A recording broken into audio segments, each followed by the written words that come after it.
सतगुरुदेव की जय। सर्वसंगत से प्रार्थना है, सत्संग प्रारंभ हो रहा है। कृपया सत्संग स्थल पर शांतिपूर्वक विराजमान होकर के श्रद्धा से सत्संग सुने। परमेश्वर की प्यारी आत्माओं से पुनर्निवेदन है, सत्संग प्रारंभ हो रहा है। कृपया सत्संग स्थल पर शांतिपूर्वक विराजमान होकर के श्रद्धा से सत्संग सुने। सत साहिब सतगुरुदेव की जय। बंदी छोड़ कबीर परमेश्वर जी की जय। बंदी छोड़ गरीबदास जी महाराज जी की जय। स्वामी रामदेवानंद जी गुरु महाराज जी की जय।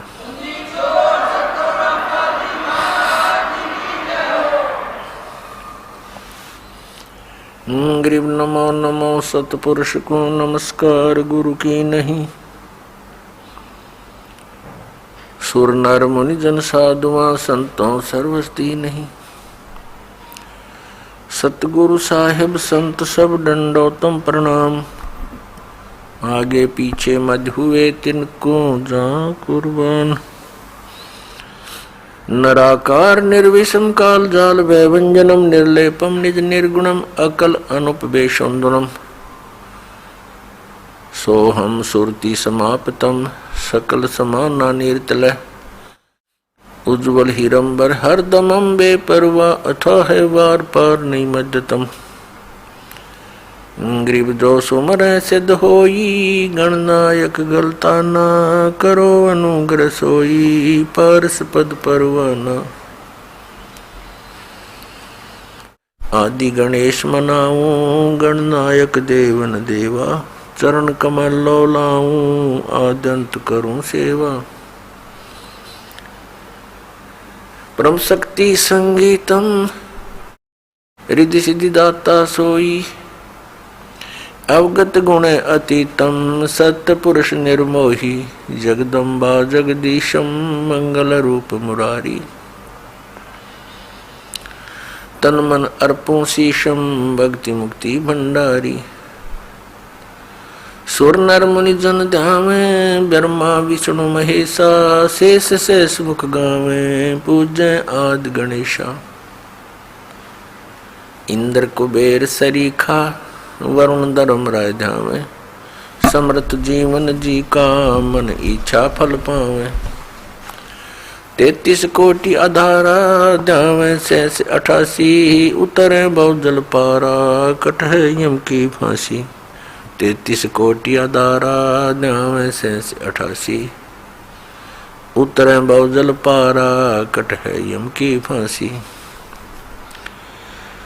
कर जोरूं विनती करूं धरूं चरण पर शीशे।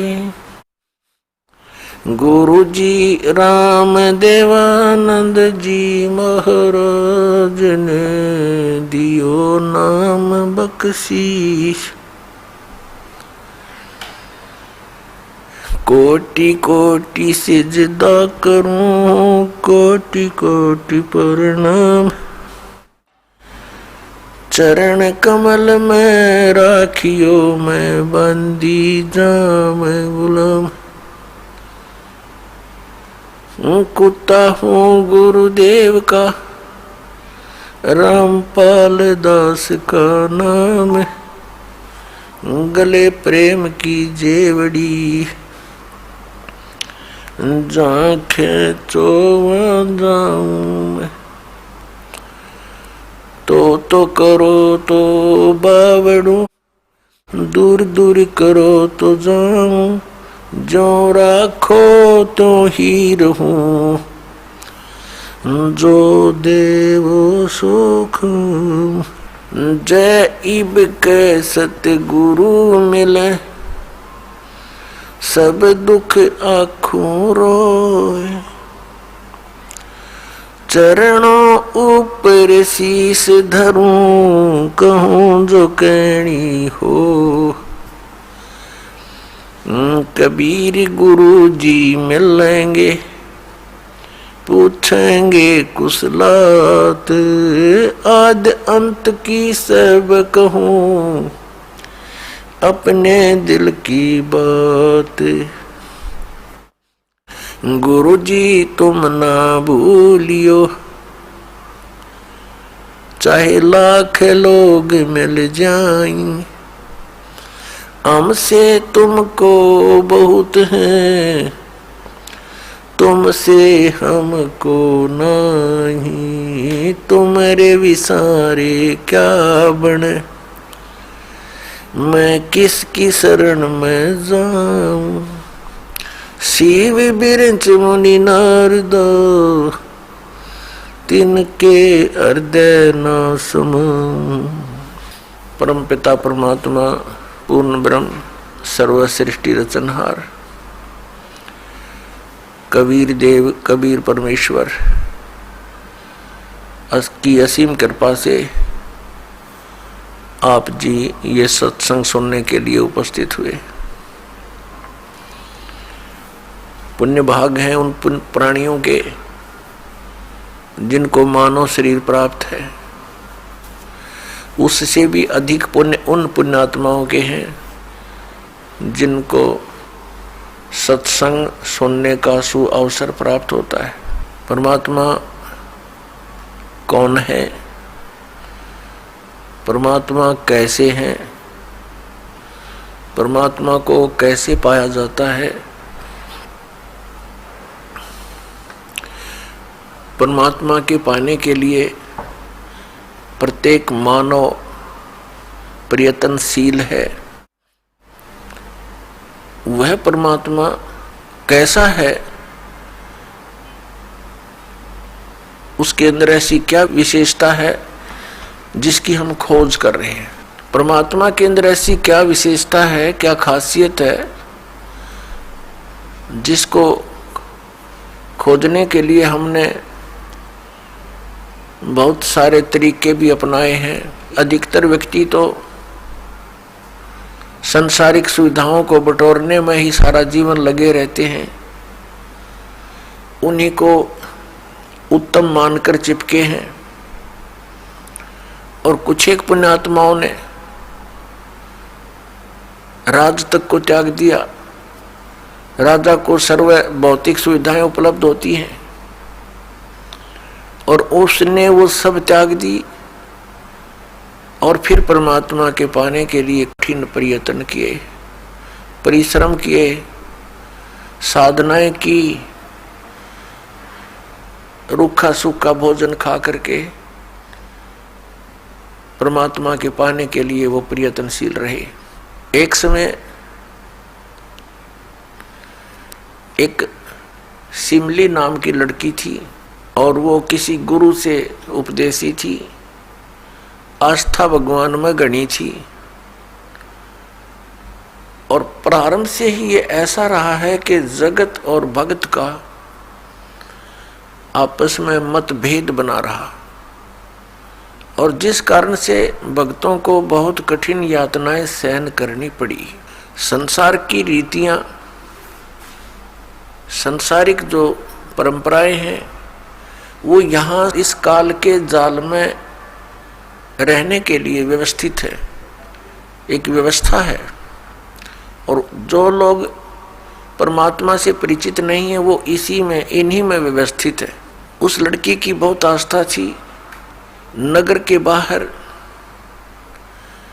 एक साधु का आश्रम था। वो लड़की उस महात्मा को आहार करा के आती थी, उनकी सेवा भी करती थी और शाम के समय अपने घर आ जाती थी। कुल के लोगों ने, परिजनों ने बहुत कुछ प्रतिबंध लगाए लेकिन लड़की नहीं मानी। उस सिमली का एक भाई था, मंसूर नाम था उसका। उसको अन्य व्यक्तियों ने कहा कि आपकी बहन शाम के समय और गैर टाइम को वक्त जाती है संत के आश्रम में। देख ले भाई, इज्जत का सवाल है और पूरे नगर में चर्चा चलती है अपनी बहन को बनाकर। अब मंसूर ने सोचा भी पहले ये देख तो लूं वास्तव में वहां उस आश्रम में ऐसा क्या है। इस दृष्टिकोण से जब उसकी बहन शाम के समय प्रतिदिन जाती थी साधु का भोजन लेकर, जिस दिन घरवाले भोजन नहीं देते थे तो वैसे जाती थी, उनकी सेवा कराती थी, कोई कपड़े धोआती थी, कुछ देर उनकी चरण दबा देती थी।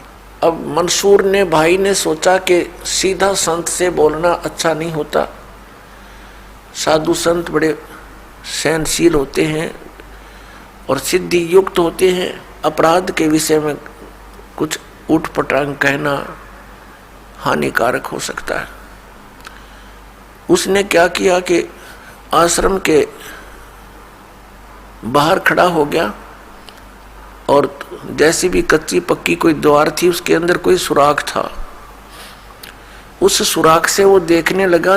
छोटा सा आश्रम था, कुछ 100 गज का होगा, गणित 150 गज का, और उसमें एक झोंपड़ी डली हुई थी। संत जी बाहर बैठे थे, गर्मियों के दिन थे, चंद्रमा की रोशनी थी। तो उसने देखा कि लड़की ने जाके भोजन कराया महात्मा को, फिर बर्तन साफ किए, 1-2 कपड़ा धोआ, फिर महाराज जी के चरणों को दबाने लगी, सेवा करने लगी। तो क्या हुआ कि ऐसे उस महात्मा ने हाथ किया, आकाश से एक अमृत का प्याला आया, संत ने पिया, आधा उस बेटी को दिया। संत ने कहा कि बेटी इसमें से थोड़ा सा, एक नालायक व्यक्ति खड़ा है, उसके भी मार देख छींट, इस सुराख के अंदर से जा और उसके भी लगा दे, थोड़ी सी कल्याण हो जा। एक नालायक व्यक्ति खड़ा है। अब उसने जाकर के, लड़की ने आदेश पालन करना था, उस सुराख में ऐसे कर दिया। उसने देखा कौन है कैसे है, तो उसके भी जीभ पर वो थोड़ा सा अमृत की छींट लगी।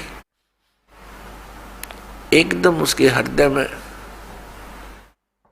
एक विशेष प्रेरणा हुई कि मैं बहुत पापी हूं, मैं नीच हूं, और ऐसे पाक साफ महापुरुष के विषय में मेरे मन में दोष आया। रोता हुआ आश्रम के अंदर प्रवेश हुआ और कहा, महाराज मुझ पापी का भी उद्धार हो सकता है। मैंने आपके बारे में बहुत गलत सोचा।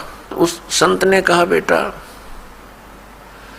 जब तक बोध नहीं होता, ज्ञान नहीं होता, तब तक प्राणी के ऐसे अपराध अक्षमा करने योग्य होते हैं। और बेटा कोई जानबूझ कर करोगे, दीक्षा उपदेश लेने के बाद आपके मन में ऐसा संत के गुरु के प्रति दोष आता है, तो फिर आप पाप के भागी भारी बन जाओगे। काफी देर सत्संग सुनाया। प्रतिदिन वो भक्त अपनी बहन के साथ दिल्ली आने लग गया। खूब सत्संग सुना, दोनों बहन भाई मिलकर सेवा करते थे। फिर क्या हुआ कि उसके हृदय में एक ऐसी प्रेरणा हुई, अनल हक। उस संत ने उसको एक मंत्र दे दिया, अनल हक, कि इसका जाप किया कर। अपने आत्माओं, पिछले पुण्यकर्मी प्राणी ही परमात्मा की खोज में लगते हैं, उनको ही इतना शीघ्र इन बातों का असर होता है, संत के वचनों का। तो महान पुण्यात्माओं में से एक था मंसूर, और संत की कृपा से उसके पिछले पुण्य स्टार्ट हो जाते हैं, उदय हो जाते हैं, और वो प्रेरित होकर के वो भक्ति प्रारंभ कर देता है। जैसे एक फॉर एग्जाम्पल, जैसे कोई कटोरी में घी डाल रखा है, उसमें एक ज्योति भी रखी है, और वो ज्योति जला रखी थी, बुझ गई, घी भी है उसके अंदर, बनी बनाई बाती भी उपलब्ध है, एक सीख लगाने की आवश्यकता है, वो जग जाएगी।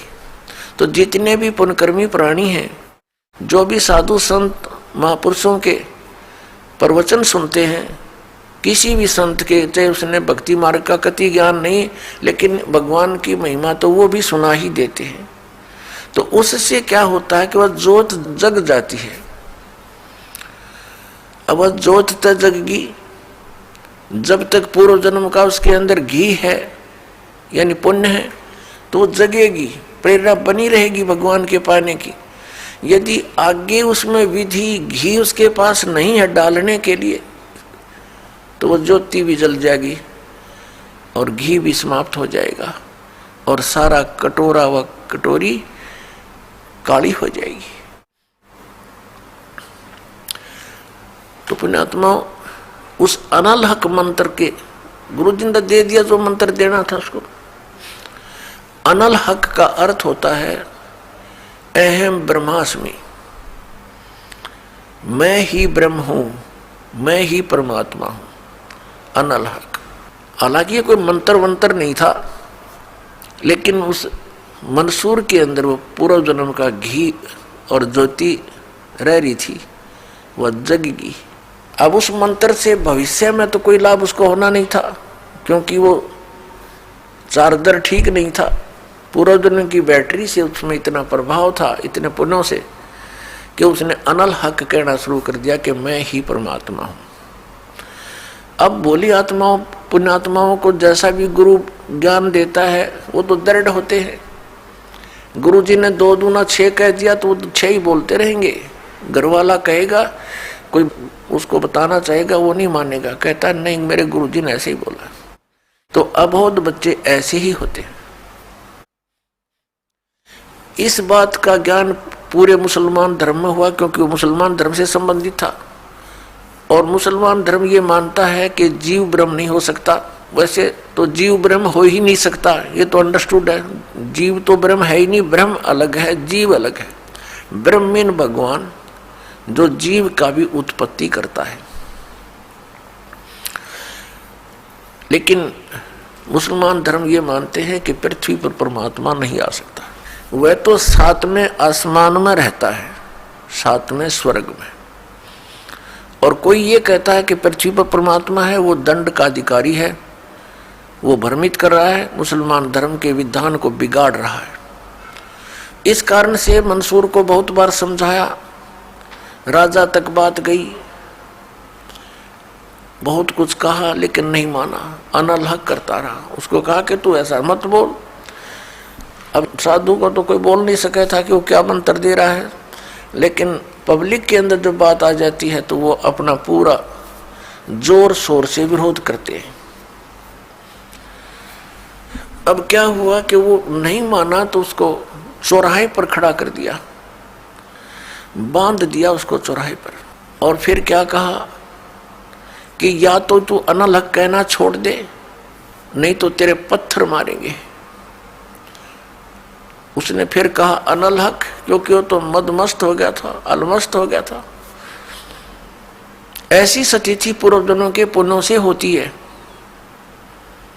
और भविष्य की भक्ति नहीं होती है तो वो नष्ट हो जाता है उस जीवन ऐसी पुण्य आत्मा का।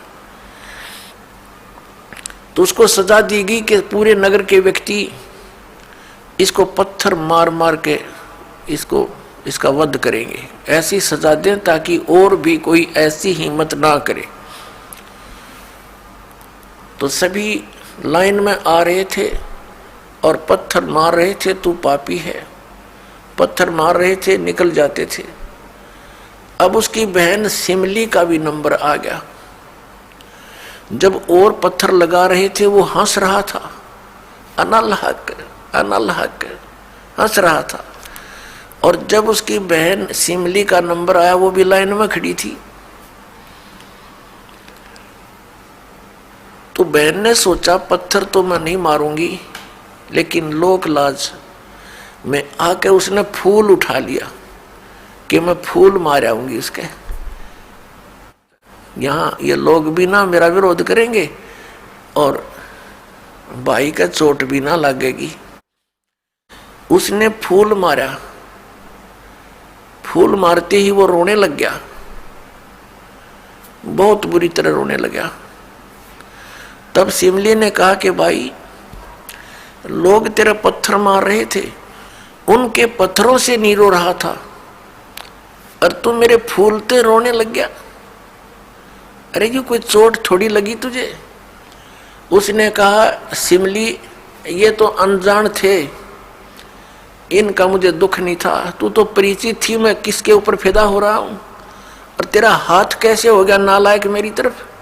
तूने भगवान की तरफ हाथ कर दिया, मैं भगवान के लिए ड्यूटीड हूं, और तूने क्या समझा फिर ज्ञान को? न्यू रो रहा हूं, तेरा जीवन बर्बाद हो गया, तूने ज्ञान समझा नहीं बहन, तेरे फूल का मुझे इसलिए दर्द हुआ, तू तो परिचित थी इस बात में। उसके बाद नहीं मरा वो पत्थरों से, कहने लगे या तो कहना छोड़ दे अनल हक, नहीं तेरा हाथ काटेंगे। उसने कहा अनल हक, हाथ काट दिया। फिर कहा दूसरा हाथ काटेंगे या बंद कर दे, अनल हक। तेरी गर्दन काटेंगे, बंद कर दे, अनल हक, काट दिया। अब उसको गाड़ा नहीं, मुसलमान धर्म में नीचे दफनाते हैं जमीन में, उसको सवा कर दिया काफिर समझकर कि काफिर जलाए जाते हैं, उनकी सोच है। और उस राख को जल में फेंक दिया कि इसका नामो निशान मिट जाए दरिया में। कहते हैं वो राख भी, ऐस भी, वो बबूत भी अनल हक अनल हक अनल हक करती जा रही है। और 1000 मंसूर बनकर गलियों में घूम रहे हैं। सबने दरवाजे बंद कर लिए, टट्टी पेशाब निकल गया, लोगों का घबरा गए, ये क्या हो गया, भगवान का भगत था, ऐसा हो कर दिया इसके साथ। तो पुण्यात्माओं, अब ये ज्ञान है, तत्व ज्ञान है, इसको बहुत गहराई से समझना है, इससे कई कंसेप्ट क्लियर होंगे। अब प्रसंग तो चला है कि जिस परमात्मा के पाने के लिए और जिस लोक में जाने के लिए महापुरुषों ने ऐसी कुर्बानियां दी, तो कैसा है वो भगवान, कैसा होगा वो देश, ये अंडरस्टूड है। दूसरी बात ये है इसके अंदर कि कोई ये सोचे कि अनल हक मंत्र से उसमें या शक्ति आ गई थी, नहीं। उस अनल हक मंत्र के जाप करने वाला पूरा गांव था, नगर था, आसपास के और भी बहुत लोग थे जो वैसे उपदेशी थे, आसपास के बहुत से उनके शिष्य थे, लेकिन वो गुप्त रखते थे, सामने किसी को बताते नहीं थे, लोक लाज के कारण। तो कहने का भाव ये है कि उस एक मंसूर के अंदर ये क्यों काम कर गया और सिमली में नहीं कराया उसने? ये पिछले ही पुण्य से होते हैं पूर्ण हंस मुराद, ये पूर्व जन्म के संस्कार थे, उस मंत्र का इसमें कोई योगदान नहीं था। अब प्रसंग जो चल रहा है उसी पर हम थोड़ा सा डिस्कस करते हैं कि जिस परमात्मा के लिए इतनी कुछ कुर्बानियां संत महात्माओं ने की, तो वो कैसा है भगवान, ये तो अंडरस्टूड है कि वो कितना सुखदायी होगा, और वहां जाने के बाद प्राणी को कैसा सुख होगा। उसके लिए हम फिर कौन सी विधि अपनावें, कौन से ग्रंथ को सत्य माने, किस गुरु की बात पर विश्वास करें। कोई कुछ विधि बताता है, कोई कुछ विधि बताता है, और सभी कहते हैं तुम्हारा कल्याण होगा, तुम्हें मोक्ष प्राप्ति होगी। तो उसके लिए हमने ये जानने के लिए कि कौन सा मंत्र, कौन सी विधि है, वे ऑफ वर्शिप, जो यथार्थ है। अब जो भी संत कोई मंत्र देता है तो उसके उपासक उसको यही मान लेते हैं कि यही सही है। दूसरा बताता है नहीं ये मंत्र ठीक नहीं, ये विधि ठीक नहीं। तीसरा कहता है नहीं ये हमारे गुरुजी ने ऐसे बताया है, ये सही है। इसका निर्णय कैसे हो? जैसे किसी अपराध के ऊपर कुछ अधिवक्ता एडवोकेट आपस में डिस्कस करते हैं। एक कहता है इस अपराध के ऊपर ये धारा लगेगी, दूसरा कहता नहीं इसकी ये धारा बनती है, इसका ऑफेंस इस धारा के अंतर्गत है, तीसरा कहता नहीं इसके ऊपर ये अन्य धारा लगेगी। तो उन तीनों का फैसला कहाँ होगा कि कौन सी धारा के अंतर्गत ये ऑफेंस है? वो संविधान के अंदर देखा जाएगा, और संविधान के अंदर जो लिखा है वो फाइनल है, वो धारा उसी के अंतर्गत वो ऑफेंस है, तो उसके ऊपर वही धारा होगी, उसी के आधार पर उस पर कार्रवाई कोर्ट में होगी, वो सही है। ठीक इसी प्रकार हमारे पवित्र जो शास्त्र हैं, सदग्रंथ हैं, ये सभी शास्त्र हैं जैसे पवित्र पांचों वेद, चार वेद तो ये वेल नोन है, ऋग्वेद, सामवेद, यजुर्वेद, अथर्ववेद। एक पांचवा वेद है, वो स्वयं परमेश्वर के द्वारा अपने मुख कमल से बोला जाता है। प्रत्येक युग में परमात्मा अपने उस तीसरे मुक्ति धाम से यानी सतलोक से चलकर आते हैं और अपने मुख कमल से उस यथार्थ ज्ञान पांचवें वेद को बोलते हैं। वो लिपिबद्ध कर लिया जाता है, वो पांचवा वेद होता है, वो कबीर वाणी है, वो परमेश्वर के मुख कमल से निकली सच्चिदानंद घन ब्रह्म की वाणी है। गीता जी अध्याय नंबर 4 के श्लोक नंबर 32 में गीता ज्ञानदाता कहता है कि अर्जुन, जो विधि साधनाएं आपने गीता अध्याय नंबर 25 के श्लोक 31 तक सुनी, कोई कैसी साधना करता है, कोई हठ योग करता है, कोई स्वाध्याय ही करता रहता है, कोई अन्य देवताओं की पूजा करता है, कोई कठिन घोर तप करता है, कोई अहिंसावादी है जैसे मुख पर पट्टी बांध कर नंगे पैरों घूमना, कोई केवल योग अभ्यास हठ योग करके समाधिस्थ होने की चेष्टा करता है, कोई प्राण अपान की क्रियाएं करता रहता है, कोई श्वासों को बाहर निकलते अंदर जाते देखता रहता है। इस प्रकार से सभी साधक अपनी अपनी साधनाओं को वो पाप नाश करने वाली जानते हैं, मोक्षदायक मानते हैं। यदि वो इनको गलत मान ले तो इनको छोड़ दे, क्योंकि भिन्न भिन्न साधनाएं और सभी कर रहे हैं और पाना एक परमात्मा को, तो ऐसा कभी नहीं हो सकता। उस परमात्मा के पाने की एक ही विधि है जो हमारे सदग्रंथों में विद्यमान है। तो उसके बाद बताया है कि ये सभी इस प्रकार के यज्ञ यानी धार्मिक अनुष्ठानों की जानकारी विस्तार के साथ ये चौथे अध्याय के 32वें श्लोक में श्रीमद् भगवत गीता जी में लिखा है कि इस प्रकार के धार्मिक यज्ञों की जानकारी, यज्ञ माने धार्मिक अनुष्ठानों की जानकारी सच्चिदानंद घन ब्रह्म यानी ब्रह्मणे मुखे सच्चिदानंद घन ब्रह्म की वाणी में विस्तार के साथ कही गई है। और उसको जानने के उपरांत फिर तू सभी कर्म बंधन से मुक्त हो जाएगा। चौथे अध्याय के 34वें श्लोक में कहा कि वो तत्व ज्ञान जो परमात्मा ने अपने मुख कमल से बोला है वो तत्व ज्ञान है। उस तत्व ज्ञान को तू तत्वदर्शी संतों के पास जाकर समझ। वो तत्वदर्शी संत तुझे उस परमात्म तत्व का ज्ञान कराएंगे।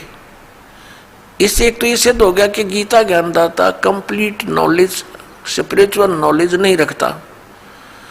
उसने ऑप्शन छोड़ दिया कि वो यथार्थ ज्ञान उस परमात्म तत्व का 18वें अध्याय के 62वें श्लोक में गीता ज्ञानदाता जिस अन्य परमात्मा की शरण में जाने को कह रहा है, उसकी जानकारी कहते हैं उस तत्वदर्शी संतों के पास जाकर समझ, वो बतावेंगे।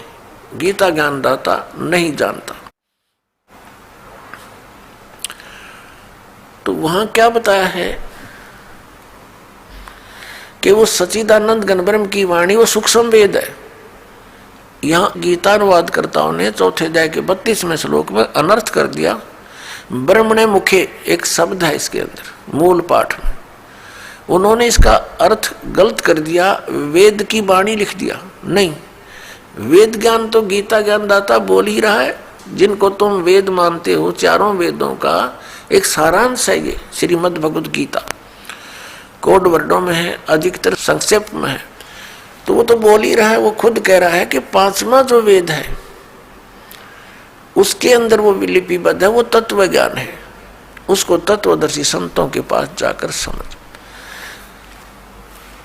और फिर जैसा वो बताएं ऐसे कर। तो पुण्यात्मा, हमारे सदग्रंथ कौन से हैं जो परमात्मा का विधान है और जिन पर हम विश्वास करेंगे और करना चाहिए? हमारे सदग्रंथ यानी शास्त्र कहो, सदशास्त्र कहो, ये कौन कौन से हैं? पवित्र पांचों वेद, 4 वेद तो अंडरस्टूड है, पांचवा ही आपको बता दिया सूक्ष्म वेद। और श्रीमद् भगवत गीता इन 4 वेदों का सारांश है और 5वें का इसमें हिंट दिया है। ये तो है गॉड गिवन स्पिरिचुअल नॉलेज, परमात्मा दत्त, प्रभु दत्त है ये,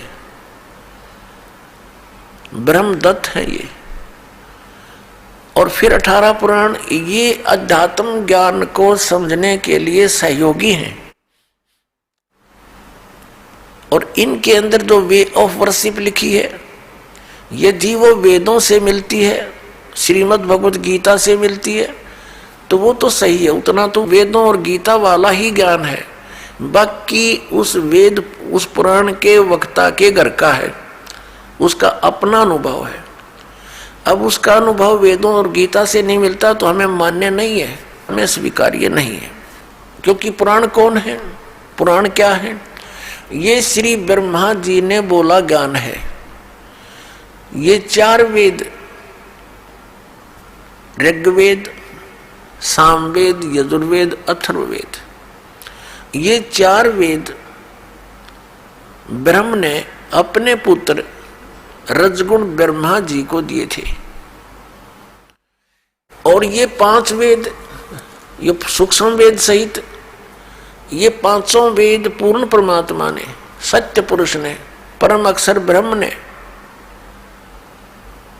इस ब्रह्म के अंदर, ज्योति निरंजन के अंदर फीड कर दिए थे। और उसमें टाइम फिक्स कर दिया था कि इतने समय के उपरांत ये सब तय इसकी श्वासों से बाहर आएंगे। जैसे कोई मादा है, गाय भैंस है, वो नई दूध होती है, गर्भ धारण करती है, समय आने पर बच्चा ऑटोमेटिकली बाहर आ जाता है। तो ऐसी सतिथि परमात्मा ने, पूर्ण ब्रह्म ने हमारे लिए की थी कि ये बच्चे भगवान को भूल ना जाएं, परमात्मा की भक्ति करेंगे इन वेदों अनुसार तो इनको बहुत लाभ होगा, इन पर आपत्तियां नहीं आएंगी, कष्ट नहीं आएंगे। ये गलती से काल के साथ चले गए हैं। वो 5 वेद जब इसके श्वासों के द्वारा, ब्रह्म के श्वासों के द्वारा निकले तो इसने उनमें देखा कैसा ज्ञान है भगवान ने दिया है। तो उसने वेदों को पढ़ा तो 5वां वेद था, उसमें सारांश था, 4 वेदों का निष्कर्ष था और पूर्ण परमात्मा की जानकारी और उसकी वे ऑफ वर्शिप, पूजा की विधि भी लिखी थी। वो घबरा गया कि इन प्राणियों को जो मेरे अंतर्गत आगे हैं, इनको यदि पूर्ण परमात्मा का और वहां के सुख का ज्ञान हो गया तो ये सब भाग जाएंगी ऐसी साधना करके। इसलिए इसने उस 5वें वेद को नष्ट कर दिया। 4 वेद दे दिए जिनमें गोलमोल ज्ञान है। गोलमोल का अर्थ क्या है, भावार्थ क्या है कि इसमें महिमा तो है परम अक्षर ब्रह्म की और केवल पूजा की विधि है ब्रह्म तक की। जैसे यजुर्वेद अध्याय नंबर 40 के मंत्र नंबर 15 में लिखा है कि ओम करतु समर किलबे समर करतुम समर। ओम नाम का जाप काम करते करते सिमरण करो, विशेष कसक के साथ सिमरण करो, श्रद्धा के साथ, पूरी आस्था के साथ, और मनुष्य जीवन का मूल कार्य जानकर ओम नाम का स्मरण करो। ये ओम नाम ब्रह्म का और महिमा इसमें बता रखी है। परम अक्षर ब्रह्म है, जिसकी पूजा से पूर्ण मोक्ष होता है, उसके ऐसे चिन्ह हैं, वो ऐसी लीला करता है। अपने आत्मा दास के सत्संग में मुख्य तौर पर 3 ब्रह्म होते हैं, 3 ब्रह्म यानी 3 प्रभु, 3 पुरुष। एक सरब्रह्म, एक अक्षर ब्रह्म, एक परम अक्षर ब्रह्म। दूसरे शब्दों में एक सरपुरुष, एक अक्षर पुरुष और एक परम अक्षर पुरुष। तीसरे शब्दों में ईश्वर, परमेश्वर। ये 3 मुख्य प्रभु हैं। मुख्य तो वैसे एक है, लेकिन हमारे सदग्रंथों में जो विशेष ज्ञान दिया है इन तीनों के विषय में। और इसके पश्चात 3 प्रभु और माने हैं, रजगुण श्री ब्रह्मा जी, सतगुण श्री विष्णु जी और तमगुण श्री शंकर जी, और आदि शक्ति प्रकृति देवी ये दुर्गा है। इनके बाद फिर बहुत से देवता हैं जो भगवान की भक्ति करके ही कुछ उन्होंने अपने टायर में हवा भर ली, यानी परमात्मा की कुछ भक्ति संग्रहित करके, और वो कुछ सिद्धि युक्त हो करके अन्य प्राणियों से श्रेष्ठ बने दिखाई देते हैं, वो भी देवता हैं। यानी श्री ब्रह्मा जी, रजगुण श्री विष्णु, सतगुण श्री शिव जी, तमोगुण ये अन्य देवताओं में हैं। और ये हमारे इस तत्व ज्ञान के अंदर मुख्य तौर पर प्रभु नहीं गिने जाते। दूसरे शब्दों में दास कहे कि ये भगवान नहीं है, ये ईश नहीं है, स्वामी नहीं है, भगवान नहीं है। तो ये बात जनसाधारण के गले उतरे नहीं, विशेषकर पवित्र हिंदू समाज के पुण्यकर्मी प्राणियों के, क्योंकि हमारे धर्म गुरुओं ने हमें उल्टा पाठ पढ़ा दिया। और एक दिन से नहीं, हजारों वर्षों से यही पाठ हम सुनते आ रहे हैं कि ब्रह्मा विष्णु महेश सर्वेश्वर हैं, इनका कोई जन्म मृत्यु नहीं होता, इनकी कोई माता पिता नहीं है, ये स्वयंभू है। तो जिस कारण से दास ने ये शब्द बोल दिया कि ये भगवान नहीं है, ये बात एक बहुत विवादप्रस्त हो जाएगी यदि प्रमाण नहीं दिखाया गया। तो आपको प्रमाण दिखाते हैं। एक समय इस शिवपुराण के अंदर लिखा है, पवित्र शिवपुराण के अंदर, कि श्री ब्रह्मा जी रजगुण और श्री विष्णु जी सतगुण का आपस में विवाद हो गया, झगड़ा हो गया। ब्रह्मा जी कहते हैं कि मैं सबका उत्पत्ति करता हूं, विष्णु तो मेरा पुत्र है। विष्णु जी कहते हैं तू मेरी नाभि कमल से उत्पन्न हुआ है, तू मेरा पुत्र है। वो कहता है मैं तेरा बाप, वो कहता है मैं तेरा बाप। दोनों का युद्ध हो गया। उस युद्ध की शांति के लिए इस काल भगवान ने, जो इनका पिता है,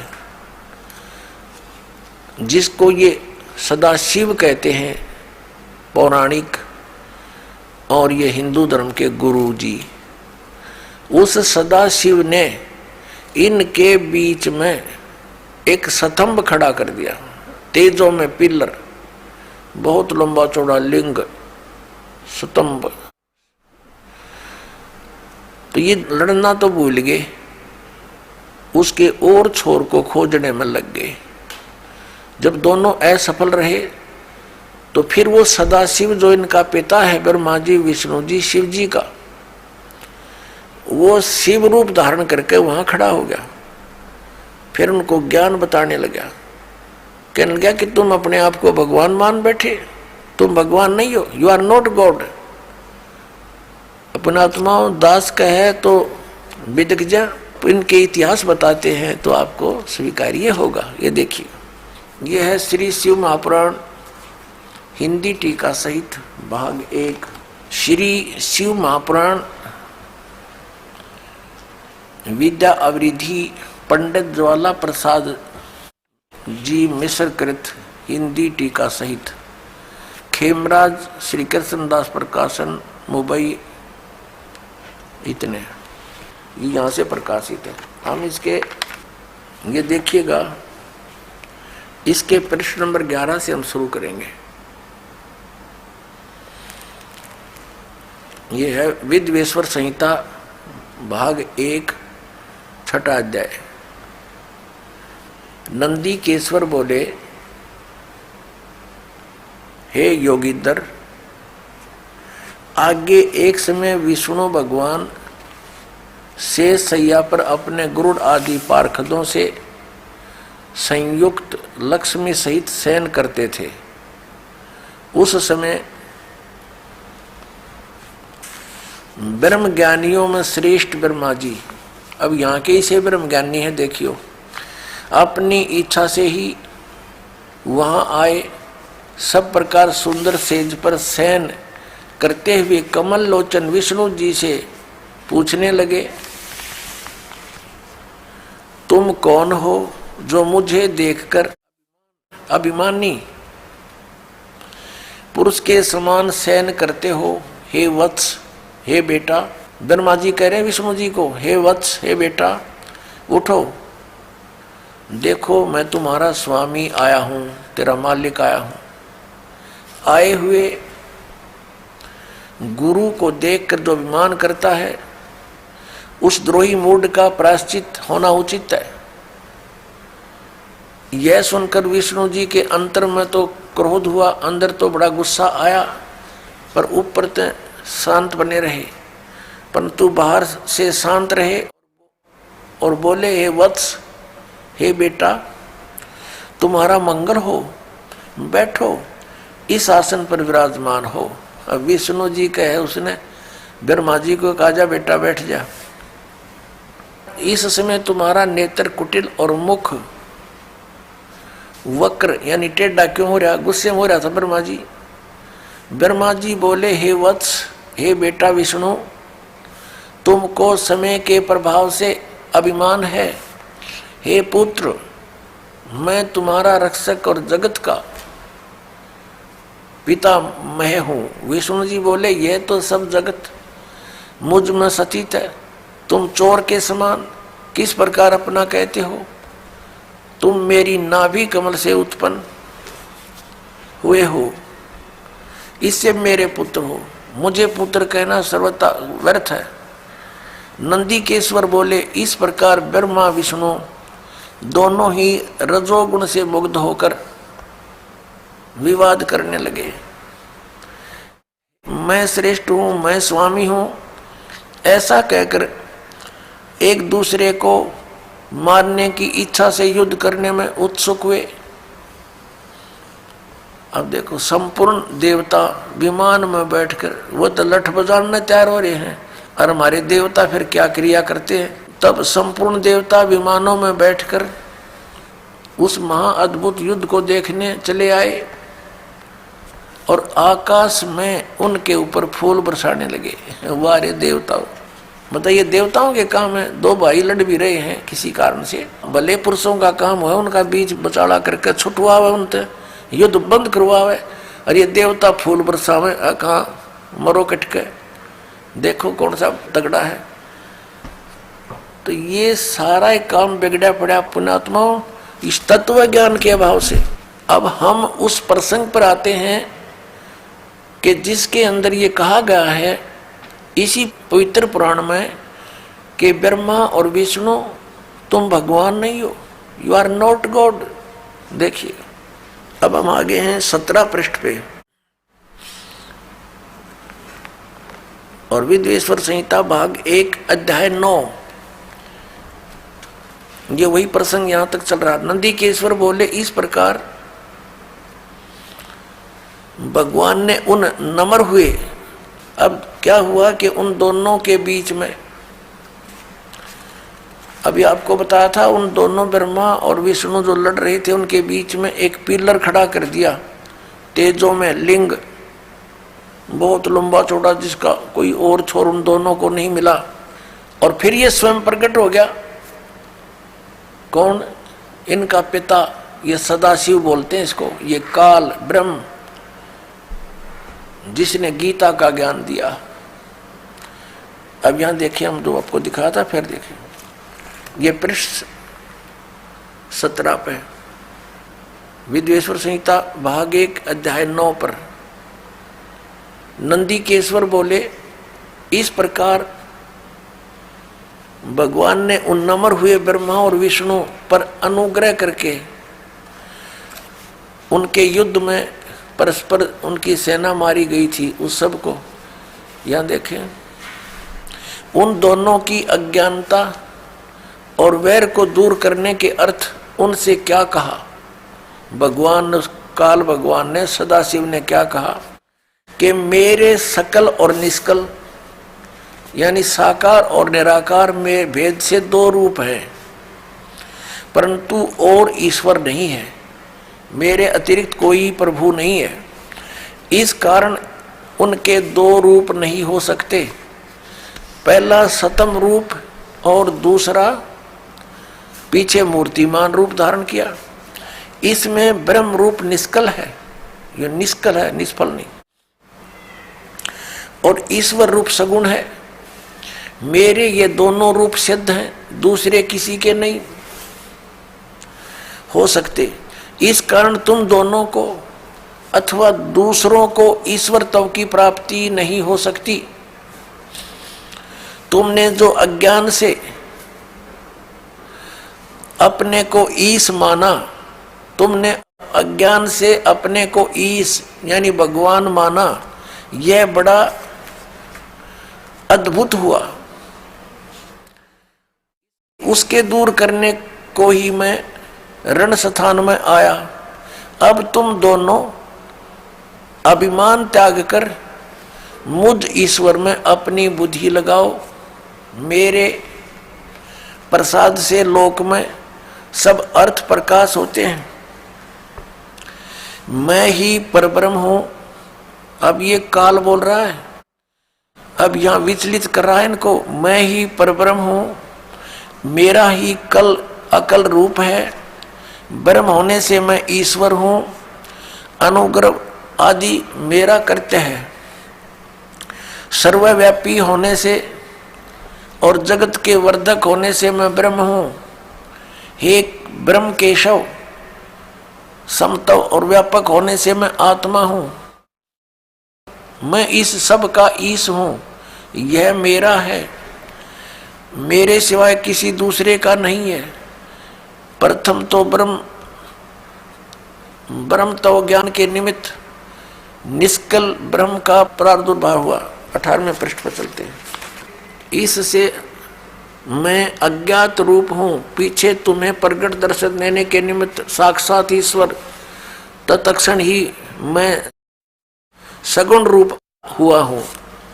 अब यहाँ ये क्या कह रहा है? श्री सदाशिव ब्रह्मा विष्णु महेश का पिता, ब्रह्मा विष्णु महेश का पिता, ये सदाशिव यहाँ क्या कह रहा है? ये कह रहा है कि पहले तो ब्रह्म रूप हुआ वो स्तंभ, वो तो समझो मेरा निष्कल रूप है, निर्गुण रूप है मेरा। ये स्तंभ आया पिलर, और ईब में निर्गुण से सगुण हो गया, तुम्हारे सामने आया। अब देखो, हम अपने उस प्रसंग पर आते हैं। हमने ये देखना है कि ब्रह्मा और विष्णु और ये शिव, ये भगवान नहीं है, ये प्रभु नहीं है। ये प्रसंग था। यदि ये दास वैसे सिंपल कहकर छोड़ देता तो बहुत विरोध मान लेते भक्तजन, क्योंकि उन्होंने पूरा अज्ञान सुना हुआ है, ज्ञान नहीं सुना, सदग्रंथों का उनको ज्ञान नहीं। इसलिए सदग्रंथों को रूप रूप करना अनिवार्य हो गया है। अब आगे ये क्या कहता है देखिएगा, ये प्रश्न नंबर 18 अध्याय 10 चल रहा है, प्रश्न नंबर 18 पे, और शिवपुराण विद्वेश्वर संहिता भाग 1 10वां अध्याय। हम यहाँ पढ़ते पढ़ते आगे 9वां अध्याय यहाँ समाप्त हो गया। जो हमने यहाँ पढ़ लिया, इससे मैं अज्ञात रूप हूँ, पीछे तुम्हें प्रकट देने के लिए निमित्त साक्षात ईश्वर, तत्क्षण ही मैं सगुण रूप हुआ हूँ। अब यहाँ नीचे आ जाएंगे इसके। इति श्री शिव महापुराणे विद्वेश्वर संहिता भाषा टीकायाम 9वां अध्याय, ये 9वां अध्याय इति हो गया, समाप्त हो गया। अब 10वां शुरू हो गया, ये 10वां। अब हम यहाँ 10वें में पढ़ रहे हैं नीचे। हे पुत्रों, ब्रह्मा और विष्णु को इनका पिता वो सदाशिव काल कह रहा, हे पुत्रों, यह कृत आपने तप से प्राप्त किया है, जो कि सृष्टि की उत्पत्ति और पालन कहता है, सो मैंने प्रसन्न होकर तुम्हें दिया है। इसी प्रकार दूसरे दो कृत रुद्र और महेश्वर को प्रदान किए हैं। अब देखो, जो दास सिद्ध करना चाहता है, एक तो ब्रह्मा और विष्णु और फिर रुद्र और महेश्वर, ये 4, इनसे 5वां है यू सदाशिव, जो ब्रह्मा विष्णु महेश जी के पिताजी हैं। और इनकी माता कौन है? वो दुर्गा है। वो भी दिखाएंगे आपको सदग्रंथ में, देवी पुराण के अंदर दिखाएंगे। अब यहां देखिएगा, यहां स्पष्ट हो गया कि ऊपर तो इन दोनों के विषय में बोला, हे पुत्रों, यह कृत आपने तब से प्राप्त किया है, जो कि सृष्टि उत्पत्ति और पालन कहता है। इन दोनों का ये जॉब है।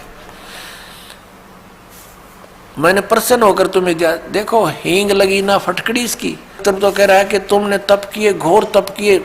इसमें लिखा है कि विष्णु जी ने 12,000 वर्ष तक घोर तप किया, ब्रह्मा जी ने इतने वर्ष तक तप किया। तो कहता है इस तप के बदले में मैंने खुश होकर तुम्हें दिया है। बता, इन की भलाई इन्हीं को सौंप दी। अपनी तरफ से क्या दिया इसने? पहले इनसे डले डुआई हठ योग करो, सिद्धि युक्त हो गए। अब फिर रिमोट अपने हाथ में लेकर इनको कहा तुम सृष्टि करो। सब जीवों को यहाँ पर स्थिति उत्पत्ति संहार ये अपने पुत्रों से करवाता है और स्वयं खाता है सबको। ये काल है। गीता जी अध्याय नंबर 11 के श्लोक नंबर 32 में कहता है, मैं काल हूँ अर्जुन, और अब प्रकट हुआ हूँ, अब आया हूँ मैं, अब प्रवृद्ध हुआ हूँ। और श्री अर्जुन जी पूछ रहे हैं कि हे महानुभाव, आप कौन हो? मैं आपसे परिचित नहीं हूँ। अरे अर्जुन का साला था श्री कृष्ण, और उससे अपरिचित हो गया इतनी जल्दी? क्योंकि वो श्री कृष्ण था ही नहीं। श्री कृष्ण में प्रवेश वो काल था, और जब बाहर निकल कर देखा तो उसका इतना रूप हो बाहर निकल गया उससे। जब विराट रूप दिखा श्री कृष्ण तो ओझल हो गया, दिखाई भी नहीं दे रहा था उनकी रोशनी के अंदर। और अर्जुन पूछ रहा आप कौन हो? मैं आपको पहचान नहीं पा रहा हूं। तो काल था। वो कहता मैं काल हूं और सबका नाश करने के लिए अब प्रवृत्त हुआ हूं। तो ये इनका पिता है। और वो क्या कह रहा है कि ब्रह्मा और विष्णु तुम्हें दो जो कृत जॉब दिए हैं, तुम्हारे को 2 विभाग दे दिए। एक तो उत्पत्ति विभाग, रजोगुण विभाग से उत्पत्ति होती है, ब्रह्मा जी को रजोगुण युक्त कर दिया और विष्णु जी को सतोगुण युक्त कर दिया, और तीसरे अपने पुत्र को तमोगुण युक्त कर दिया, अपना स्वरूप बना लिया। कहते सदाशिव कहता है जब ये खड़ा है कि मैं इन्हीं के रूप, ये मेरे ही स्वरूप में है। और ये कैसे छल करता है, जब किसी को विष्णु रूप में दर्शन देता है तो उसमें अपना विष्णु रूप धारण कर लेता है और उसी विष्णु रूप में संबोधन करता है। तो उस कारण से विष्णु पुराण बन गई। और जिसमें इस शिव रूप में धारण करके किसी को ज्ञान दिया है तो उसके आधार से शिव पुराण की रचना होगी। ये है वो काल जो कहता मैं कभी अपने ओरिजिनल रूप में किसी के समक्ष नहीं होता, मेरे कर्म और जन्म अलौकिक हैं। गीता जी के अध्याय नंबर 4 के 5 और 9 में इसने स्पष्ट किया है। और साथ में कहा है कि जब धर्म की ग्लानि होती है मैं अपने अंश, अपने आत्मा, अपने अंश अवतारों का सृजन करता हूं, उनको यहां प्रकट करता हूं, भेजता हूं, उत्पन्न करता हूं, जैसे श्री राम, श्री कृष्ण आदि। अब देखिएगा नीचे, अब ये दास दो सिद्ध करना चाहता है कि दो तो ये ब्रह्मा और विष्णु हो गए, इस प्रकार दूसरे दो कृत रुद्र और महेश्वर को प्रदान किए। अच्छी चार हो गए ना, एक रुद्र एक महेश्वर, और पांचवा यू बोलने लग रहा। अब आगे हम चलते हैं, ये प्रमाणित करते हैं। ये देखिएगा यहां पर, ये प्रश्न नंबर 19 है।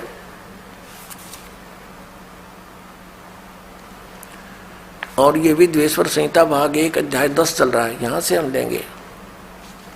हे सौम्य, मेरे अज्ञान से विमुख होने से तुम्हें अज्ञानता आ गई।